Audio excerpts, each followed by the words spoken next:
அரசியல்வாதிகள் வந்து அதை முடிவு செய்யும். தமிழை நடத்துங்கிறது எங்களுடைய உரிமை, அது எல்லா உரிமையும் போராடி தான் பெறணுமா அப்படிங்கிறது அவருடைய கேள்வியாக இல்லைங்க. தமிழ் சொல்கிறாங்க,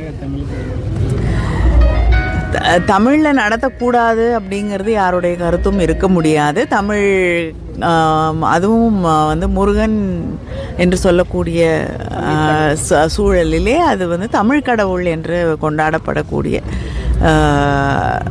முருகன் கோயிலுக்கு கும்பாபிஷேகம் அப்படிங்கிறது வந்து சொன்னாலும் சொல்லனாலும் அது தமிழுக்கான ஒன்றாகத்தான் இருக்கும். நீங்கள் தமிழர் முன்னேற்ற கழகம்னே வச்சுக்கலையே, திராவிட முன்னேற்ற கழகம்னா வச்சுட்டு இருக்கீங்க.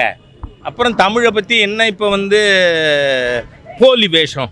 டாக்டர்ஸ், இன்ஜினியர்ஸ், ஆடிட்டர்ஸ், ஆர்கிடெக்ட்ஸ் இவங்களெல்லாம் தமிழ் எழுத படிக்க தெரியாதவங்க இருக்காங்களா இல்லையா?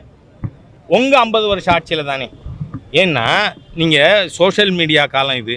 என்ன எழுதுறான்? நீ நலமா அப்படின்னு எழுதுறது. நீ நலமானா எழுதுறானுங்க. NEE நீ, NALAMA நலமா அப்படி தானே எழுதுறாங்க. நான் ஒன்றும் போய் பேசலையே. அதனால் தமிழை அழித்தவர்கள் திராவிட முன்னேற்ற கழகத்தினர். அதுக்கு முழு பொறுப்பு ஸ்டாலினுக்கு இருக்குது, முத்துவேல் கருணாநிதி ஸ்டாலினுக்கு.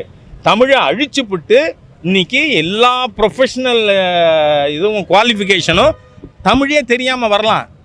அந்த நிலை நீங்கள் ஆட்சிக்கு வர்றதுக்கு முன்னாடி இல்லை. நீங்கள் தமிழர் முன்னேற்ற கழகம்னே வச்சுக்கலையே, திராவிட முன்னேற்ற கழகம்னா வச்சுட்டு இருக்கீங்க. அப்புறம் தமிழை பற்றி என்ன இப்போ வந்து போலி வேஷம்? தமிழ் மதிக்கிற ராஜா, தமிழை மதிக்கிற கட்சி பிஜேபி. அது மட்டும் இல்லை, எங்களுடைய மாண்புமிகு உள்துறை அமைச்சர் திரு அமித்ஷா அவர்கள் இப்போ வந்தப்போ கூட மதுரையில் கூட என்ன பேசியிருக்கார் வந்து, higher education, medicine and engineering தமிழில் பாடத்திட்டம் கொண்டு வருவேன். அதனால் தமிழ் மொழி வளரணும்னா, தமிழ் வளரணும்னா இந்த போலி தமிழ் திராவிட முத்துவேல் கருணாநிதி ஸ்டாலின் கும்பல் அரசியல் களத்திலிருந்து வேரோடும் வேரடி மண்ணோடும் கலைந்தெறியப்பட்டு தேசிய ஜனநாயக கூட்டணி ஆட்சிக்கு வந்தால் தான் உயர்கல்வியில் தமிழ் இருக்கும்.